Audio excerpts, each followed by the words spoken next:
All right. Well, welcome everybody to the June edition of the Professionally Evil Lunch and Learn. If you're joining us for the first time, this is just a really relaxed hangout with some security folks, just sitting around, kind of mimicking, sitting around at a bar after a con, the type of chatter and whatnot. The water, yeah. Hey, I've got Mountain Dew. That's bad bar. It's it depends on the con, I guess. Tell Jimmy to send me some F5. I'm out. Yeah. I always feel bad. There was somebody that I introduced that I knew is like a recovering alcoholic. And so I was in the process of saying, sitting around after a con at a just in the lobby. And I started and lost track of it. Root beer. Exactly. But anyways, glad you can join us. If you're joining us on YouTube after, we do this every month. It's always the last Friday of the month. We just jump on and talk about current events and whatnot. So if you have questions, you have comments, you have ideas, you have things you want us to talk about, throw it in the chat box over there, and we'll have conversation. So let me introduce first our my guests. We've got Michael Gough, the malware archaeologist. Michael is a principal consultant for NCC Group, and are you still in Houston? Austin, that's right. Okay, I knew it was the cool part of Texas. The weird part of Texas. I was gonna say, yeah, keep Austin weird, right? Is that still the motto? It is. Nice. Austin's a nice town. I've enjoyed a couple times I've been there. And Cory's been here with us a few times in the past, but Cory's one of our consultants here at Secure Ideas. Welcome back.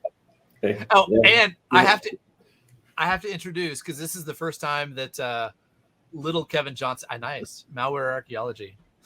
Oh man, I just spotted it. .com. This is the first time that little Kevin is joining us over here. Oh wow. Yes, I had a stuffed version of Kevin made. Where's it at? The head didn't quite come out like I hoped, but I want to see a Jimmy Law's goat. Yeah, exactly. That would be great. We need to do that. And a bunny for his wife. Yes. If you don't know, James is James worked for us for a while. I don't know if you know that. He worked for Secure Ideas for a couple of years. Before moving on, he was doing some military stuff and left to do that. But let's jump into our articles. And now I can't find my Trello board. Where did it go?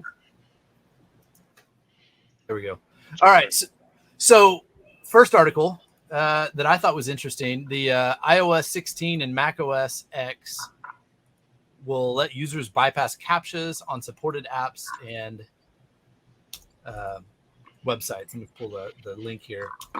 Did either of you guys get a chance to read this one? Why can I not post? Yeah, I read it. I took a look at it.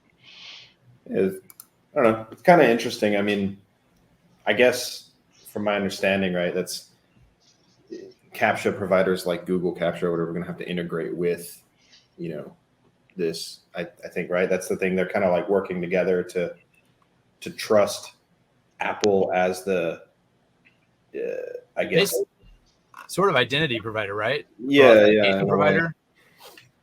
Yeah. Take what they know about you on the phone, authenticate it through iCloud. Yeah. It's similar to when you log into things like LastPass or various sites that says, hey, I want to remember you for the next couple of months so you don't keep getting prompted with this two-factor stuff. So, I get it. It's trying to make it easier, right? Easy isn't necessarily less more secure or whatnot, but they probably have a pretty good idea. Mobile CAPTCHA is probably not as needed unless it's, obviously being beat on by, and again, they know you're coming from an iPhone in theory, right? Not a browser user agent of unknown origin in whatever country. So, they're probably not the droids you're not the droids they're trying to block, is my guess. So that's why this seems to be an okay thing to do. Yeah, I think I just discovered a vulnerability in the in Big Marker. I think I accidentally pulled off HTML injection into the chat box here. Page not found. Yeah, if you're watching here, when I posted the link, it didn't work because there was some HTML content that got copied and pasted along with it somehow. Anyway, we may have to play with that later once we get permission from Big Eric, Marker. Eric clicked on it, so Yeah. he's now going home with Cobalt Strike. Exactly. No, what I found interesting about this is just the idea of moving authentication mechanisms away from the traditional username and password and moving it towards some other form of, hey, whoever you trust, let them authenticate you, and as long as we have some shared trust, we'll accept that. Yeah, isn't it like the tokens with Facebook and use Google to auth and all that, right? It's you're trying to offload it. Anything that does away the usernames and passwords is probably a good thing. Yeah, that's kind of biometrics is coming up, so we'll talk about that in a minute.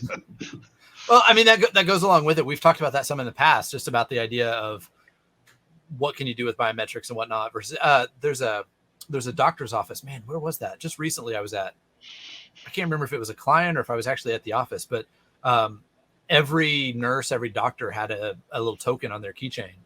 And when they walked into the room, it signed them into the computer in the room. And then when they walked out, when they got so far away, it locked the computer. Oh, like the old Sun Net Rays used to do with the smart cards. Man, I'll have to take your word for it. I'm not that old.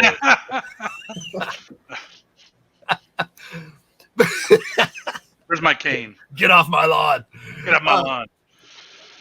But I mean, I'm kind of like I think this is where you were going, Michael. I'm kind of the opinion that's the future. Like, I think that's where authentication has to go. I mean, they know your location, for example. So it's sort of like when I tell people, monitor your VPN access. But people log in from all over the place. Yeah, but you're trying to look for the oddball, the one-offs, right?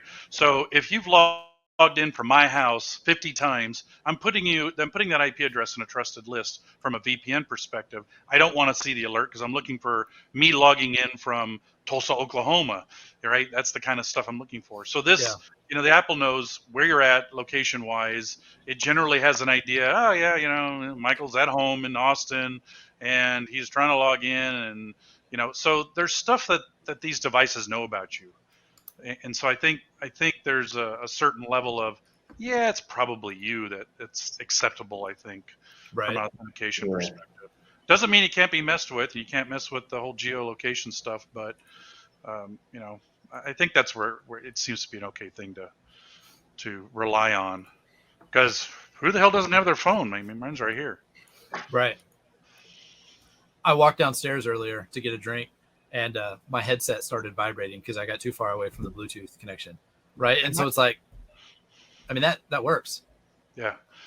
So there's some, I think, validity to this. And it seemed to be where the future's going. I mean, our cars do it, right? You walk up with the, my Toyota RAV4, I get close to the thing and it unlocks for me, right? But if my wife is on the other side of the car and tries to unlock it by touching the handle, it won't do it. Of course, we know that the boosters exist, and that's how thieves were taking the cars, a while back when they finally figured that out. But it's the same kind of proximity, right? There's information it knows and says, this is probably good enough, making it easier for the user. Yeah. I don't know how I'd investigate that as an incident responder, but that's a good point. Well, I think it comes. I was getting ready to make a comparison to zero trust and some of the concepts with zero trust as far as gathering lots of different data from lots of different tools and locations, and then building policies that say, okay, if this user is trying to access this during this time from this place with this group, whatever, then give them access to this, whatever. I wonder if, and I think maybe this is where we're going, is that we'll start to see the same way that what's the term? They used to call it next gen antivirus. Now it's like EDR and MDR and XDR. XDR. All the behavioral analysis stuff of, hey, that's interesting that you did that. That's not common. Oh, and it's interesting that you did that. That's not common. And okay, now you hit a threshold where this is unusual enough. We need to investigate it. Yeah, behavior is real powerful. So, the whole Rumsfeld known knowns, known unknowns, unknown unknowns. So known knowns are AV signatures, right? They're hashes. They're things we know about that are bad, right? They're absolute signatures. Known unknowns is the behavioral thing.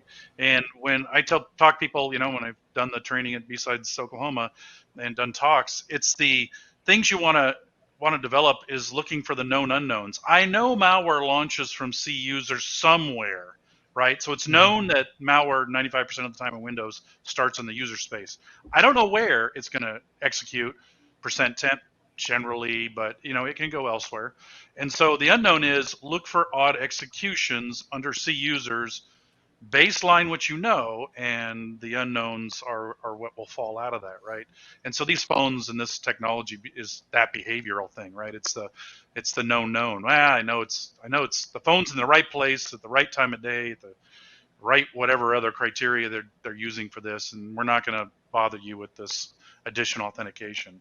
But I can see this more and more and more. Use your phone to get into places. Use your phone to get into your cars. We're seeing, people with third-party apps in cars. Clearly the phone's becoming the thing, which means phone cloning is going to become more popular. Phone stealing is going to become more popular. Mm-hmm. So, there's that. I mean, now Apple tells me if I've left an iPad behind, even though I'm, at the doctor's office and I walk around the block waiting for the wife to get done or whatever. Hey, your iPad's, no, it's not. It's right where I left it.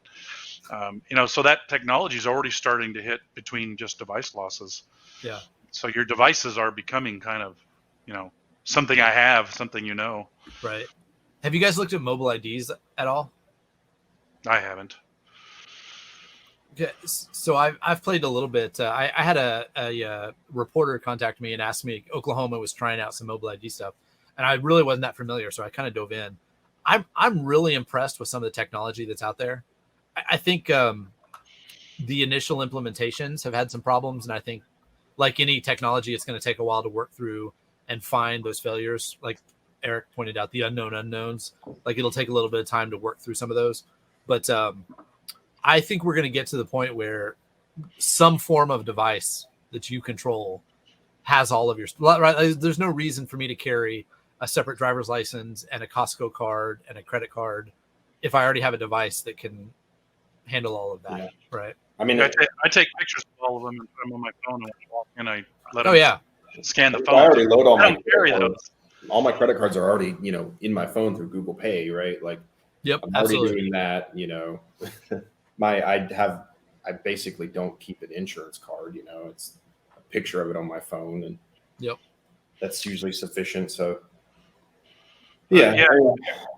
Eric's touching on unknown unknowns is a good one, because Felina, right, with that XML exploitation that didn't require macros that recently came out, that was considered, some people considered an unknown unknown. I would actually say it's a known unknown, because I've always told people to monitor for lol bins, lolbas files, which the MSDT was in that list. So that execution would have been odd. And again, EDR should have known that word calling that binary, that lol bin, should have been bad. So always look for that scenario, right? So some of these known unknowns, some people say, oh, it's new and unknown. We never seen it before yet. No, you've never seen it before, but the behavior is very similar. Yeah. They really did capitalize on the same behavior. Word launched a binary, should have never done that. You should have detected that, right? So, these binaries executed in your machine, and there's a reference to an HTML or HTTP call, that should be something you're monitoring for. So, it's the unknown. We have to really draw a line and say, what do we consider unknown? Supply chain, SolarWinds, was that an unknown? Well, so that's a good point, because I've always told people, like, hey, if you're not doing some form of threat modeling, if you're not sitting down on a regular basis and saying, okay, what are the different types of possible attacks and potential actors and who could possibly be coming at you, you're missing out on those unknown unknowns. Like, to me, that is the way that you discover those things, is you say, okay, let's put on our what if hat and let's imagine all the possible scenarios that could happen. And then you say, okay, what if this happens? What do we do about it? Like WannaCry. All these people are like, oh my gosh, how could we have known that there was a vulnerability in SMBV1? I mean, other than Microsoft saying for a decade, stop using SMBV1. But NTLM, anybody? Yeah. All right, let's move on to the next one. So we mentioned biometrics a little bit. There was an article here from Wired about cops accessing. What in the world is going on now? That one worked. Oop, that is not working. All right, so this has never happened before. When I copy and paste into Notepad++ for the win. Yeah. I don't know what's difference between what I'm doing differently between those, but the second one works. Yeah. Well, Yeah. So hold on, let me find it. this is scary. Yeah, you want to summarize it for us? So I recently went and had to get fingerprints taken, and of course, no longer do they use ink and everything else. They just basically put your hand on a glass pad, and I have some ink one of those exactly, right? Yeah. I got to get my Texas PI license. So they literally scan your fingerprints on a glass pad. This takes it one step further, where they're able to take a picture of your fingerprints and through an algorithm pull off your fingerprint from a picture. So, that means if you can literally walk up behind somebody and take a picture of their hand, and this kind of technology gets out and is accessible for, I don't know, biometrics entry or, the Mission Impossible kind of stuff. If I touch the computer, I own the computer. I see, where was I just at where they were doing the fingerprint? HEB does fingerprint for the admins to get in to make changes when you mess up on the checkout. Wow. And they use biometrics. So, okay, if I can get a picture of your fingerprint and I can get the gummy bear and I can replicate your fingerprint, and I've played with that and it's somewhat usable. Definitely would take, some patience to get it right. But this opens a whole new avenue to stealing your biometrics, just taking pictures of them. And so, yeah, this is scary, but yeah, it includes the use by police. Of course, civil liberty and privacy groups are going, what the heck? Because how many local governments do you know that secure their stuff very well? So to me, this is quite scary. But yeah, we need a camera that has autofocus on it. There you go. It's You're gonna have to walk around with gloves all the time. Yeah, it's possible to pick out fingerprints using a phone camera where the resolution is low as 2 megapixels. It's like, wow. What? No, well, it's reminding me, it wasn't that long ago that we had people taking pictures of keys and saying like, oh, hey, well, like the TSA keys, remember? Like that was it New York Times or Washington Post or somebody posted an article about here's the TSA keys that are, have access to all your luggage. And somebody's like, oh, that's a high enough quality picture. I can just 3D print those. And then now everybody's got one. Yeah. But then, you have to look at some of these technologies and you say, well, just because you can hack something, and one of your stories is in that area coming up here, the wet story.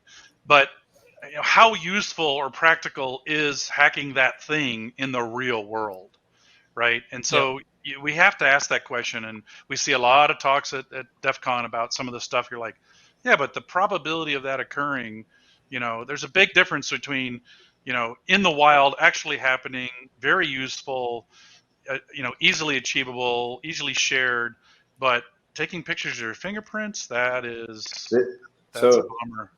I guess an interesting, thing related to this is like that as the ability to like get fingerprints from pictures becomes easier, I guess it is like how likely is that? I mean, is somebody going to steal my phone and then, my fingerprint's probably already on my phone. Even they might even be able to just lift it off the glass. Yeah, we went through all this with the touch thing when Apple came out with the touch thing, everybody was trying to pull the fingerprints off the phones. Yeah.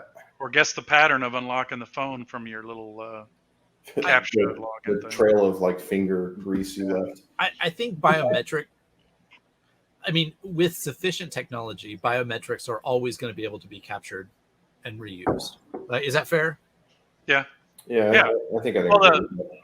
I think this came back. Disney years ago was found to be capturing fingerprints of children and storing those fingerprints as images instead of an algorithm where they take the fingerprint, take the positions on the fingerprint, adjusting their salt and pepper and all the other things they were doing to it to store a value, which if you stole it would be useless as a fingerprint because they've added the salt and the pepper and all the whatever things they're going to do to it to make it their algorithm. That's the way this has to go, right? So you're not actually storing the prints, like as you held up your card and I did last week where they just took a picture of it. And I literally came back to work and said, there go my fingerprints because, I do not trust the company that's storing those. And, it's just the reality of it.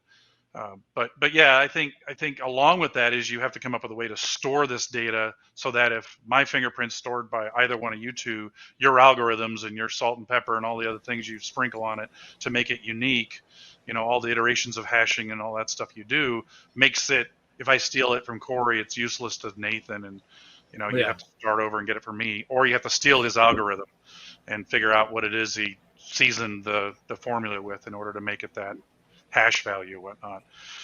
But those things have to occur with this biometric stuff, or it's going to be ugly. You'll have people making, Mission Impossible fingerprints coming in the future. Were you gonna say something, Cory? No, I was just laughing. Okay, yeah. I think even if even if the implementation is done correctly, I think we're still getting to a point, and maybe we've always been there, where you can't just use one specific factor of authentication, because like knowing, hey, somebody can take my fingerprint. Okay, that's fine. Somebody can steal my face. That's fine. Somebody can copy my iris. Okay, that's fine. But when you combine all of those things together in different forms, it makes it really difficult, right? Or if you say, hey, you don't, here's the 5 or 6 different forms of authentication that we're going to use, and you don't know which one we're going to ask for.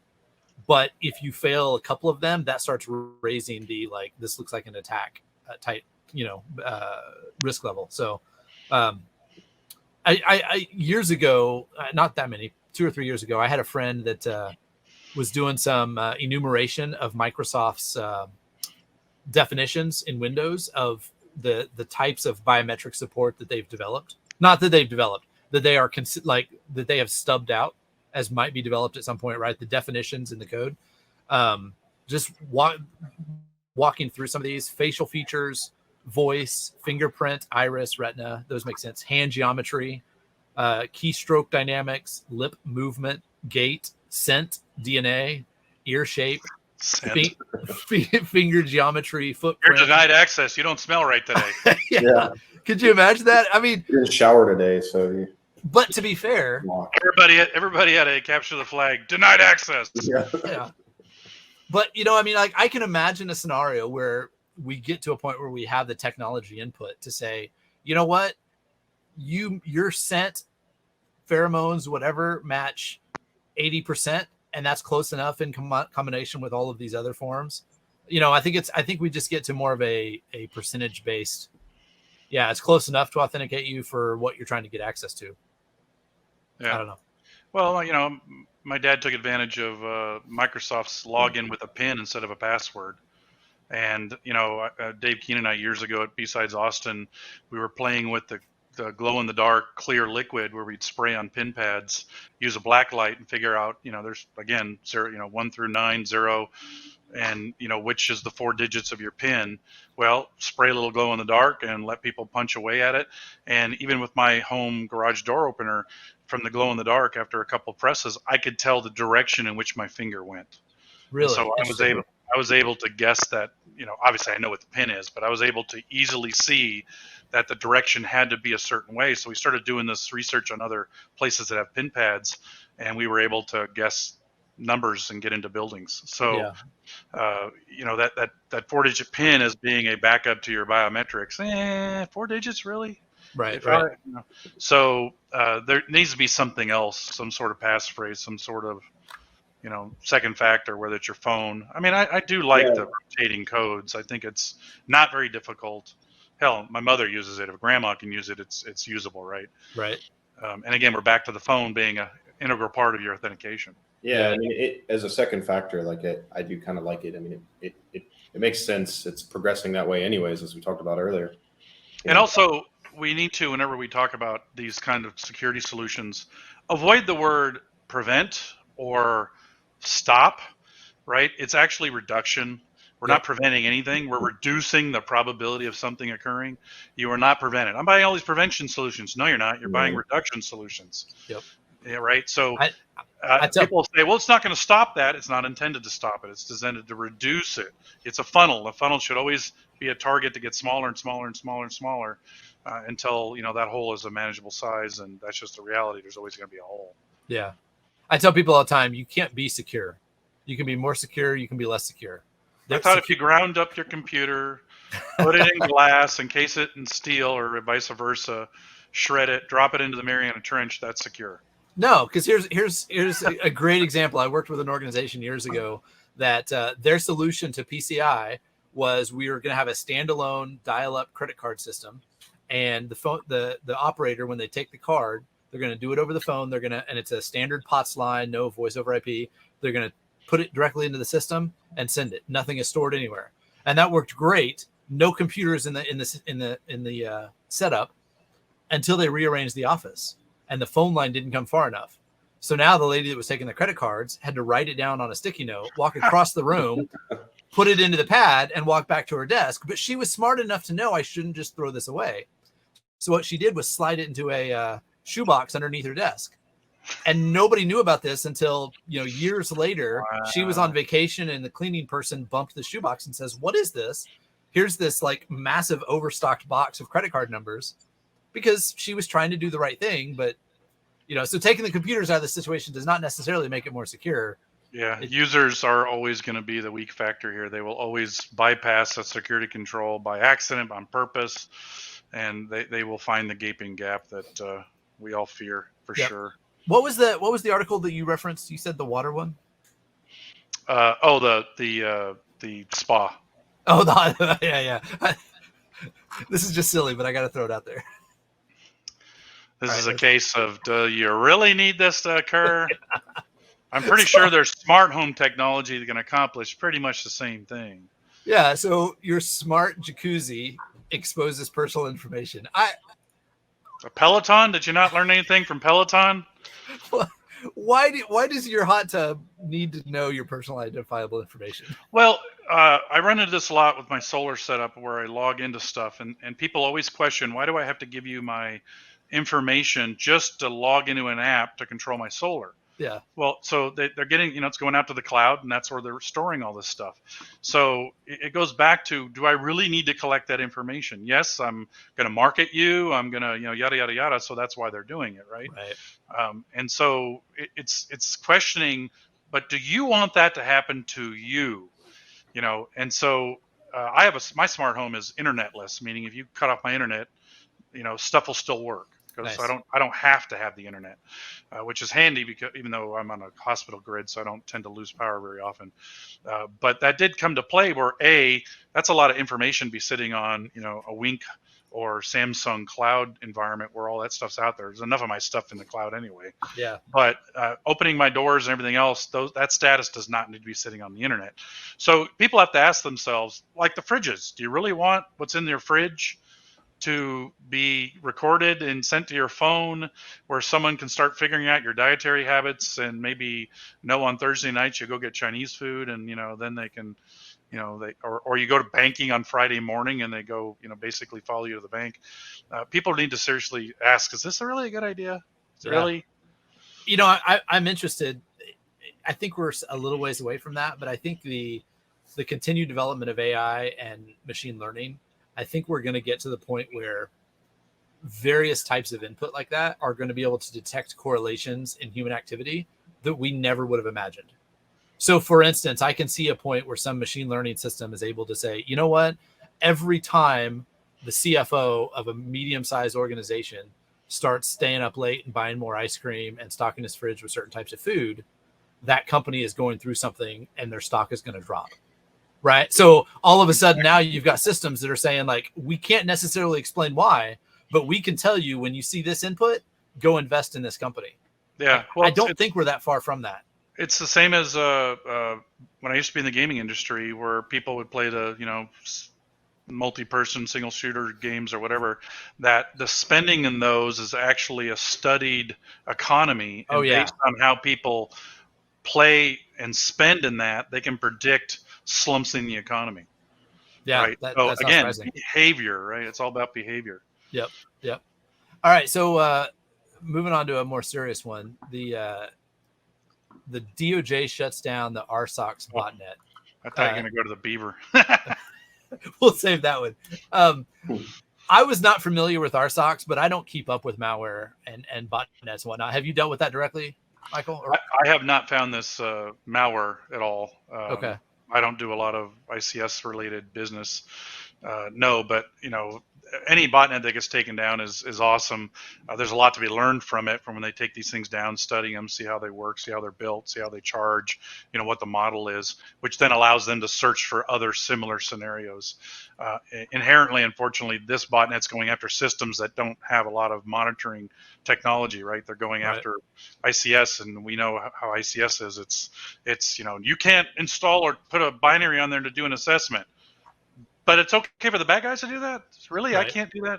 So, I run into a client recently on an assessment where I gave him a copy of LogMD, and I said, hey, I need you to go score your production servers for me so I can see what your policies are set.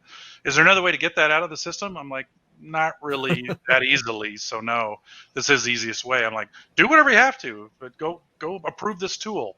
Right. And that ended up being a finding for my client, saying, you need to come up with a way, because if we break glass and we're going to say, go run this stuff in your production servers, what are you going to do? ICS has got a similar problem, right? Where they don't want you to touch anything, nothing can change. You got healthcare as the same scenario. Yep. Stuff can't be updated because the vendor didn't approve it, even though Microsoft's saying patching it. You've got this, balance system. So in this case, I don't get to see IoT, unfortunately, that often.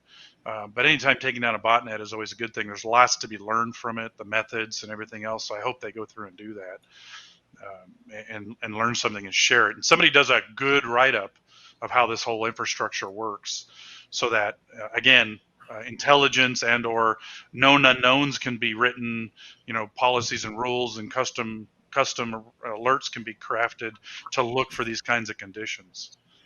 I'm always concerned with that line of how much authority should the good guys have to take stuff down and manipulate. Like, well, I don't know if you remember the Microsoft did the first one where they're like, hey, we're going to confiscate this domain and black hole it. And it was for the good of the world as a whole. But to me, it kind of set a precedent of it's okay to skirt the law, the edges of the law, and what's allowed, as long as it's for good intent. Well, this is ICS, right? This is critical infrastructure. RSocks, yeah, primarily. Well, I mean, IoT, but primarily ICS, yeah. Yeah. So the question is, at what point do you go out of your way to secure that, knowing that it's either A, under attack, B, highly vulnerable, C, if it goes down, what's the impact? I mean, Texas, we had the big freeze here, lack of power and everything else. What's an acceptable scenario where you can take action? I guess it's similar to vaccines, requiring vaccines. At what point do you say it's good for the masses? And the question is, who comes up with the agreement that it's good for the masses? Right. Where's the consensus? Because I guarantee the anti-vaxxers are going to have a different opinion of the vaxxers of what's good for the masses. Right, in that scenario. And so the question is, who's making these decisions, and how do they come to this consensus? Is it just the FBI? Is it the Justice Department, the FBI? Is it multiple agencies in multiple countries? I would like to see some more of a, I hate to say the word committee, because if you want work not to get done, have a committee. Right. But some sort of committee or procedural, some sort of oversight, right? Yeah, that has a way of saying, okay, when I was at HP, we created this idea of proactive security management. This came back in the Code Red NIMDA days, where HP said, we can't have that happen to us again. And when SQL Slammer came out, they had a proactive reaction in place that allowed an individual that was already pre-approved to shut down HP's internet and take down hpshopping.com and all access. And it happened. It actually happened. And it prevented all those SQL servers that HP had from getting nailed with Slammer, nice. Right? And so this was a long-term project, pre-studied, CEO backed, Carly at the time, Fiorina, and said, okay, if X, Y, Z, ABC, MNOP occurs, you are free to take down the internet. And SQL Slammer, obviously surpassed all those, and the person did that and saved us tons of money. I think HP announced it was like a $15 million loss between Code Red and NIMDA, and they just didn't want to have that kind of loss again. Sure. So similar criteria, right? So the idea here is, what criteria do they have to say we're going to take this down? Yeah. And take down wherever these things. It doesn't say where the domains were hosted, but let's say they were AWS, and you suddenly take down this swath of AWS IP addresses. Now, obviously, Amazon would probably be involved in that and say, we can isolate all those. But if it was, say, a DigitalOcean or a GoDaddy where you can literally do round robin hosting, and if you take down, because we saw this in the Chinese attacking us in gaming, where if you took down 1, 3, 5, and 7, their scripts immediately went to 2, 4, 6, and 8. And so you literally had to take the whole CIDR down, or you had no chance of blocking their attacks from the mass authentications they would do against the gaming industry. And so, can we take down all that stuff? What happens when that takedown impacts another business, or some, here's a made up story, but it's plausible. Blizzard, I know, used to have, I don't know if this was ever public, but they would delete. They would go on these delete binges where they would just delete, thousands and thousands of accounts that were known, malicious accounts.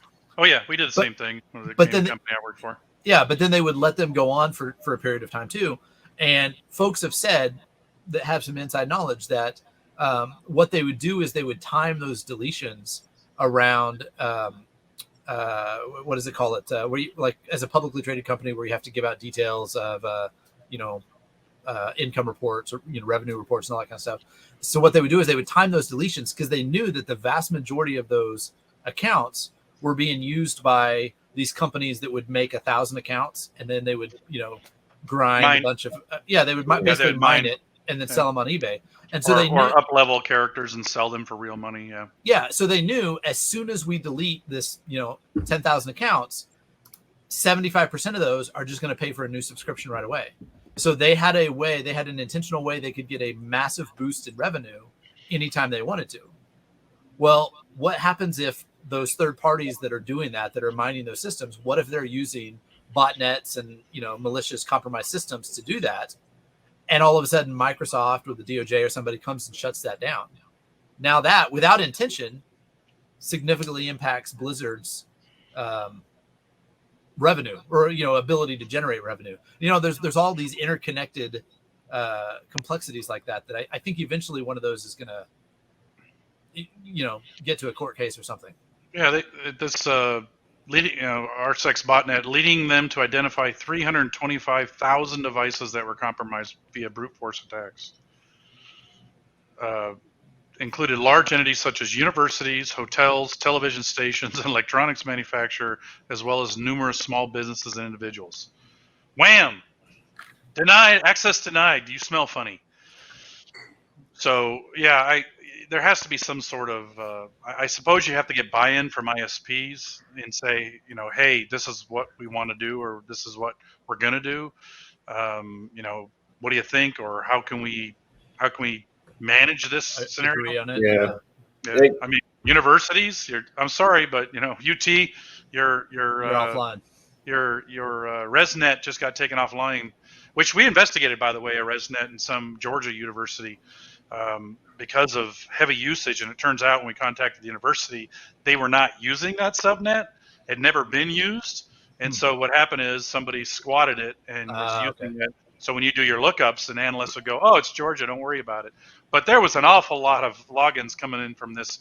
Once it was identified as the Georgia ResNet that was never used, whatever university in Georgia was, I forget, that we knew that clearly the bad guys had taken that range and were redirecting it and using it for attacks, thinking that it would bypass U.S. geolocations. But yeah, I'm sorry, UT, but you're offline, or I'm sorry, Marriott, you're offline, or KXAN here in Austin, you're offline.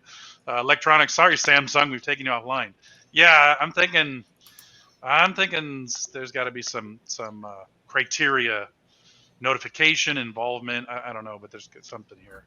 Because what happens if they find a flaw with, say, AT&T Uverse and all their gigafiber modems are involved, and suddenly everybody, I wouldn't be able to work at home. Yeah. I'd say there has to be some sort of agreed to my criteria, but yay, botnet's gone. But I feel sorry for the people that got cut off. My fear is that if we try to put anything in place to govern that, regulate it, oversight, whatever, that what we're doing is saying it can't be cut off, right? We're basically putting too much regulation. I need more information. Yeah, I need more information. Let's create a subcommittee to study that, right? Yeah, see, that's the challenge. So, but critical infrastructure, I'm going to lean towards let them do it. That's my take. Yeah, I think that's reasonable. Let's move on to this other one. Cory, did you see the Goodwill hacker ransomware? Did you get a chance to look at that one? Yeah. So I don't know. I'm looking for a frame.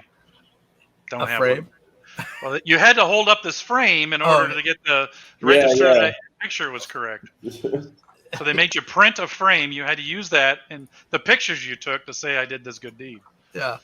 So the idea of this is, and this is, I think it kind of dovetails into that last one a little bit of, this is someone who's clearly using malicious activities, but for good intent, right? Like the other one was like, well, we all agree that shutting down this botnet is good, even if they maybe are doing it illegally. Here's somebody that's doing something illegally, but also for good intent. So where's the line? Effectively, this ransomware forces people to do good deeds to get their data released.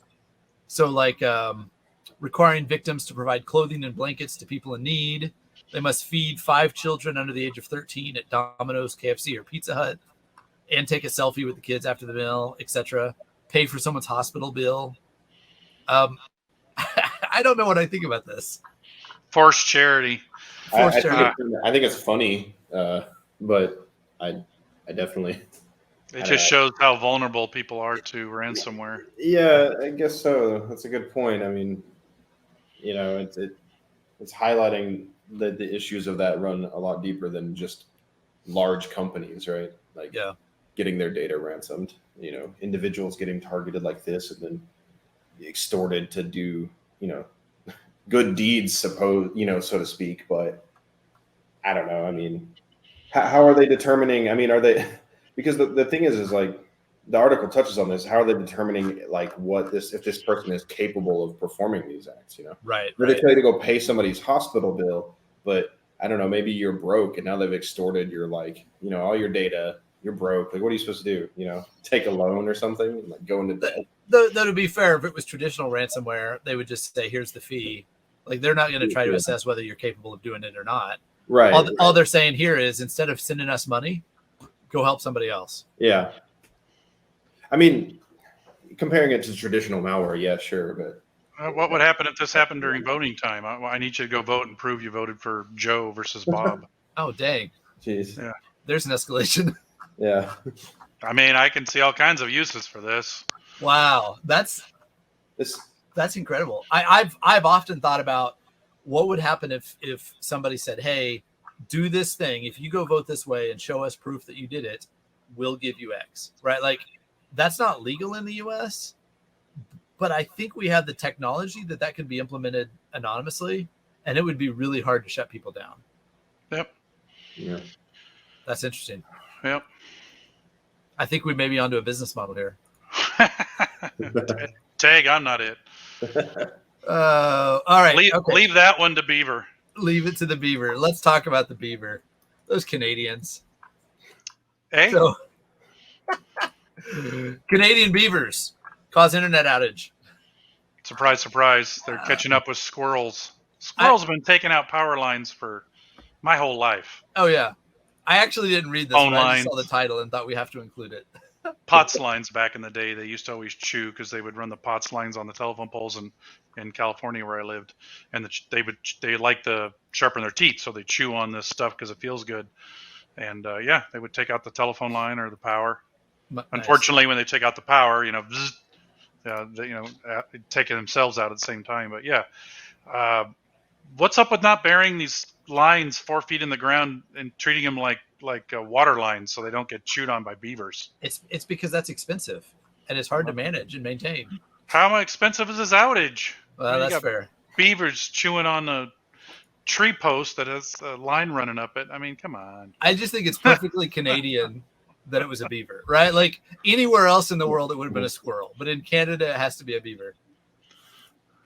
Anyway, that's great. I like the website that they link to, Cyber Squirrel 1, which is tracked power outages related to squirrels and other creatures.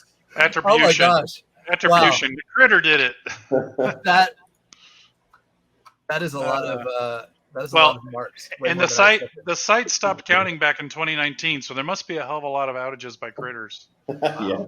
It had That's tracked over incredible. 2,500 incidents of animal-related blackouts, roughly half of them squirrel-related. That's incredible. Uh, Who does this? yeah, And where do you source that data? The site is just hilarious because it like total successful cyber war ops as of 2019, 2,524. Like well, there was cases of great white sharks biting into the Overseas comm cables. cables. Yeah, Google was putting like a Kevlar-esque lining at some point on some of their cables or something like that, according to the article, because sharks were chomping their fiber. That's crazy. So the next one here, leaked audio from TikTok meetings.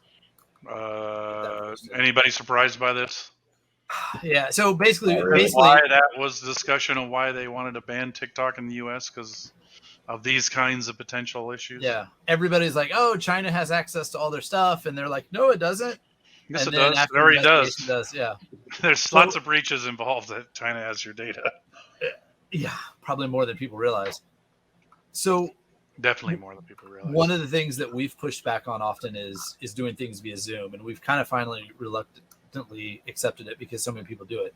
But Zoom has dealt with the same type of thing of pushing data through servers in China, but promising that, you know, the Chinese government doesn't actually have access to anything and that it's all encrypted and blah, blah, blah.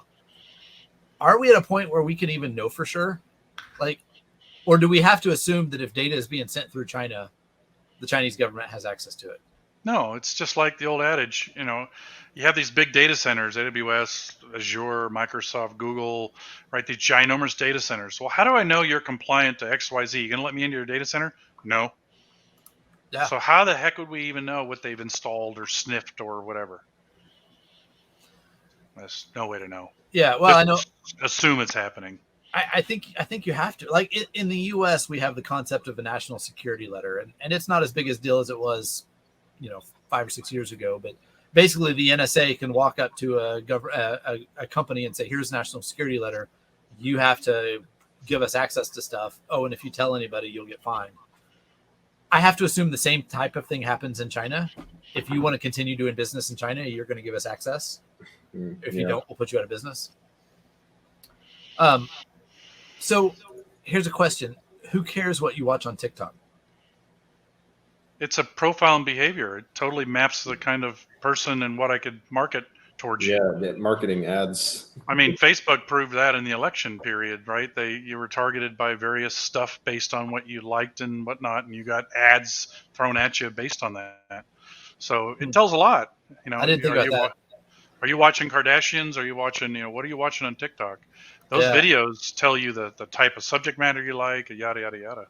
I was thinking more along extortion lines of, hey, you're running for office, but should we tell everybody that you like to watch these types of videos, when you're home alone?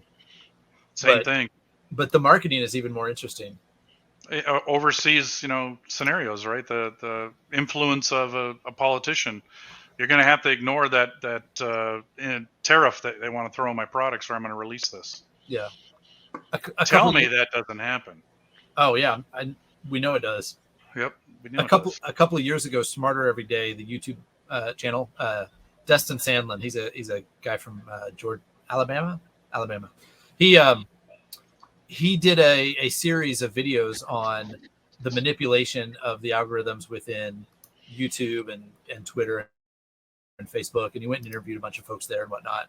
And one of the things that he found that was really surprising to me is that a lot of the manipulation that happens politically and stuff like that is not necessarily targeted at one political side or the other, but a lot of it is targeted at certain demographics. So older people are more likely to be victims. They're more likely to fall for certain things. They're more likely to promote certain things, and that could be monetized. And so they're more likely to be the target.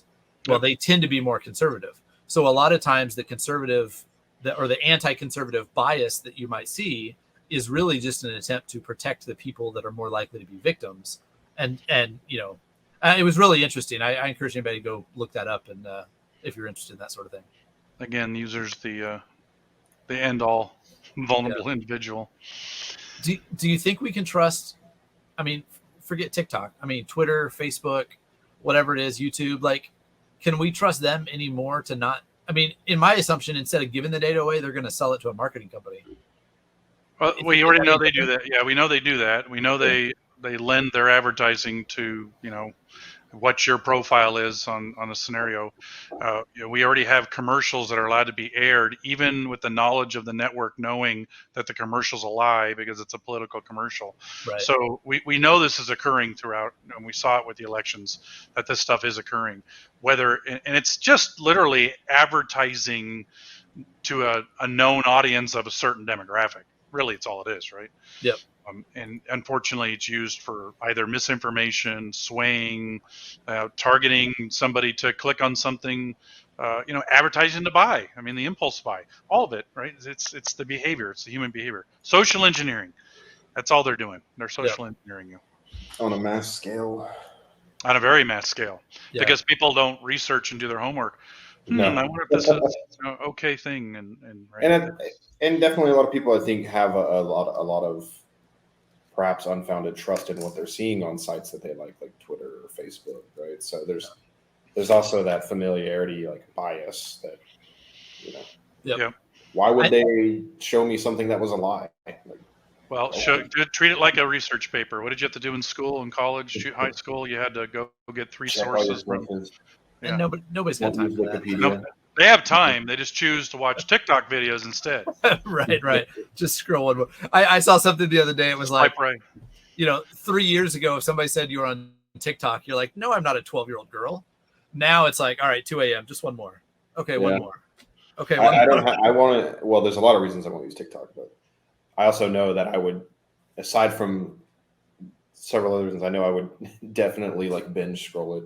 Oh yeah. I don't have Twitter on my phone for those reasons as well. Like I can't. It hijacks my brain, right? Like it does a lot of people. So I just don't have. By design. Exactly, by design. So. They know it. It's the Soma of the masses. Wasn't that the Soma was the drug in Brave New World? Yeah. It's also a song by. Now I can't think of the band. So never mind. So. Michael, there was an article that you threw up about the PowerShell. We should just stop using PowerShell, right? Just completely turn it off everywhere. Yeah, that's the intent. You can. I had this conversation with Lee Holmes, I think, at the last DerbyCon, where people were saying you can uninstall PowerShell. You really can't. The DLLs are part of the operating system. There's the whole Ben 10 not PowerShell where you can make a binary that calls a DLL. Right. So the ability to using PowerShell is just core to Windows, period. Dropbox uses it for updates. Microsoft uses it for updates. Asset management uses it. Snow, for example, uses PowerShell to do asset management tasks. Did they not learn that lesson with Explorer.exe? Yeah, I suppose. Sorry. Windows is inherently broken, so nevertheless. Yeah. So there's always been this, uninstall, don't use PowerShell, and unfortunately, you can't. The reality, I'm an IR person. I'd be the first one to tell you, don't use it, uninstall it. I would say try not to use it if you can. Tanium is a EDR/hunting solution. It heavily uses PowerShell, right? So the reality of saying don't use it, uninstall it, I don't think is realistic. It may be doable in some circumstances in some areas, but if you're not using it and it's minimally used, then monitoring it becomes a viable option because that means it's not very voluminous. That means the data that's in there, like base64 blobs or obfuscation, become very easy to detect. So this article goes about and it comes from an agreement with the U.S., New Zealand, and the United Kingdom recommending proper configuration and monitoring of PowerShell, which I have a cheat sheet in malware archaeology for this for those who want to do this. I'll probably take this article and add it to the cheat sheet. But the reality is this is what you can do is you can use some of the capabilities in here, locking it down and or monitoring it. But there's also solutions that do a very poor job. Sentinel, Microsoft's own Sentinel product, doesn't format PowerShell logs like you would think, like you see them in the native Windows logs, the Windows PowerShell or the PowerShell operational logs where the script blobs are these big, long blobs. They put them in this linear format and they don't assign fields or anything else. So monitoring PowerShell becomes very difficult. And Microsoft even says, we want you to use our PowerShell detection Defender stuff for that. I'm like, no, I want to build my own custom detection. So even solutions struggle with monitoring of PowerShell, and that's just one example. There are others I have come across where PowerShell is not well done in the security solution. So even saying monitoring it, short of having Splunk, it's real easy to configure every possible thing you can. Some SIMs will struggle with this, but it is doable. It is at least capturable locally. You can collect it. You can run scripts against it. You can schedule logMD or whatever. You can PowerShell query your logs and look for odd, again, known unknowns, right? Anything base 64, anything that's got too many ticks and special characters in it, it's a whole list of scriptlets, commandlets that you can look for.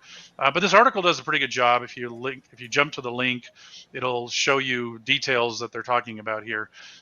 And you can turn on the MZ, and you can turn on better authentication. You can, when you're using WinRM, use SSH instead, which means you can implement SSH authing, or you can lock down WinRM by using the Windows Advanced Firewalls to say only these devices can initiate remote PowerShell.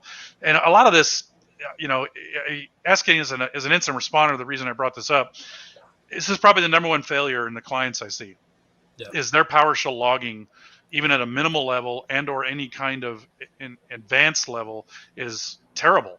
And Microsoft announced WMIC is going away, and I immediately said, long live PowerShell, because that's what the community of bad guys as well as red teamers are going to move towards if they can't use WMI. So PowerShell, is something that's going to be misused, and that's the reality of it. So doing a better job.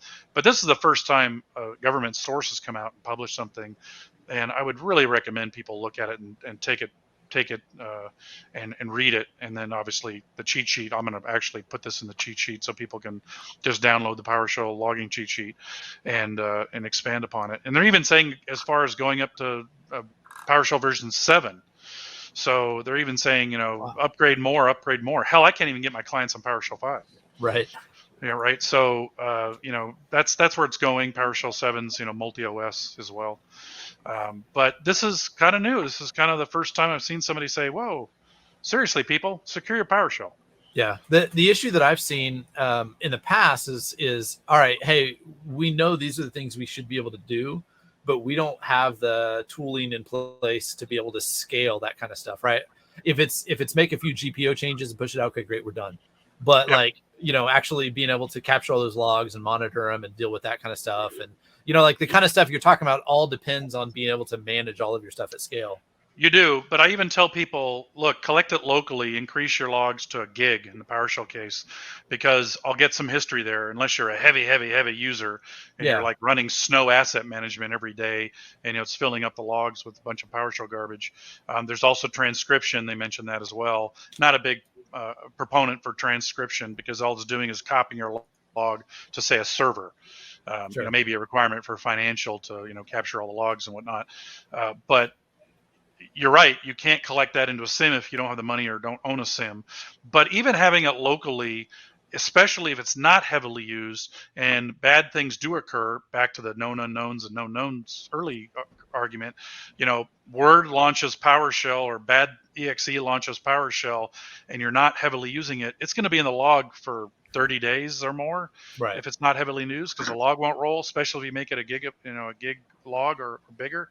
And so even getting it locally gives me the ability to say, at least I know up to the point of the log rollover if I'm looking at the endpoint directly, regardless of whether or not I'm sending it to a SIM or log management or whatever. And then you can look at saying, well, I don't have a SIM, but maybe I can copy all my cloud PowerShell to an S3 bucket and just store it for the end of time, treat it like a syslog, right? So at least you can start looking at potentially cheaper solutions of more critical systems to say, I want to preserve these logs, because if it's an EVTX file, I can post-process those. So if every month you copy off your PowerShell EVTX logs and you date them and drop them in a folder, I can post-process those, with logMD or PowerShell or whatever, and do a lot of research, right? You don't need a SIM. So I tell people, turn this on at a minimum, and then find a way to protect it over the long term, and then, of course, move towards a SIM or log management storage of some sort. And hopefully a threat hunting solution that allows you to read PowerShell. Some solutions don't like the unformatted base64, requires regex. Regex is expensive on the CPU, performance indications, yada, yada, yada, right? So PowerShell formatting has some challenges in some security solutions. But at least start here. Turn it on. Please, please, please, please, please. Yeah, that totally makes sense from an IR perspective. I think from the detection side, from detecting attacks and that sort of thing, we're seeing a lot more with more advanced EDR tools that even if you don't have all those configurations set to log the data, they're at least able to detect, hey, something malicious is happening. And yeah, they're doing trace log interception, right? Instead of the trace logs going to an EVTX file, they're writing it. And that's what EDR is good logging before there was good logging. Yep. And they're just doing trace logs and sending it to their solution, right? Well, we capture all the process creations. Yeah, but you're not capturing all this other log data. Right. And I really want that data because it gives me context in regards to what happened. Yep. Why do you want the RDP logs? Because even if they RDP to the box and they delete the logs, I get the disconnecting IP address and I can start figuring out where they came from. Yep. There's all kinds of good data and logs. But yeah, it's a great article. This is, I'll rarely compliment a government article. And maybe it's because New Zealand and UK was involved. And the people that I'm surprised that are missing from here are Japan CERT and also the Aussies, because the Aussies and Japan do a lot of good in regards to their documentation. Lateral movement, the Japan CERT stuff is awesome for lateral movement logging and detection. I was curious about Canada too, because normally when you see stuff like this, you see the Five Eyes, which is New Zealand, UK, US, Canada, and Australia. Yep. And so when this was released, I'm like, do you think Canada and Australia are sitting back there saying, hey, what about us? Yeah, maybe. Why didn't you guys invite us to be included? Like, what's the deal? Yeah. But yeah, it's definitely a good article. I really want to tell people from an IR good security practice, these are very valuable logs, even if you collect them locally and don't send them to a SIM. Because man, I don't know that there isn't an attack that had malware involved that PowerShell wasn't used. And red teaming for sure. Yep. Red team loves PowerShell because again, Carlos Perez, right? A dark operator made a Metasploit module specifically to check to see if the logging from the cheat sheet's enabled, so he knows what kind of noise to make. Right. Right. So they're going to look for this scenario, and if you can at least make them make more noise or make them do something different, right? Again, funnel, make it smaller, make it smaller, make it smaller. All right. Well, hey, we are a few minutes after the hour. Thanks everybody for joining us. Cory, Michael, thanks a lot. Michael, where can folks find you if they want to follow up? Hacker Hurricane at Twitter. You can always tweet me there. Go to Malware Archaeology. You can find me there, and the LogMD project to that site as well. So Google will help you spell Malware Archaeology, so it's an easy one to go find. It's kind of like reconnaissance, right? You just start typing it and wait for autocorrect to fix it. And download the cheat sheets like the PowerShell one we talked about. But that's where you can find me. Hacker Hurricane. We have to protect from hackers and hurricanes in Texas. Cory, what about you? Where can folks find you online? I guess Twitter. Yeah. I'll put my. It's a little hard to pronounce. So awesome. And you can reach out to us to 8. I always wondered, did you just randomly type on your keyboard and make that up, or does that mean something? No, it's a reference to a character it's a loose reference to a character from Fallout 2, who is kind of off the beaten path, but he's a hacker in the game. Is it 8? Yeah, I don't know. Okay, it's Badger. It's like Badger. Badger. Okay. Yeah. Gotcha. Awesome. Well, guys, thanks a lot. It's been great. And we will jump back on here next month. Let's see, what is that? July 29th. We'll see everybody then. So stay cool and enjoy your summer. Take care. Yeah.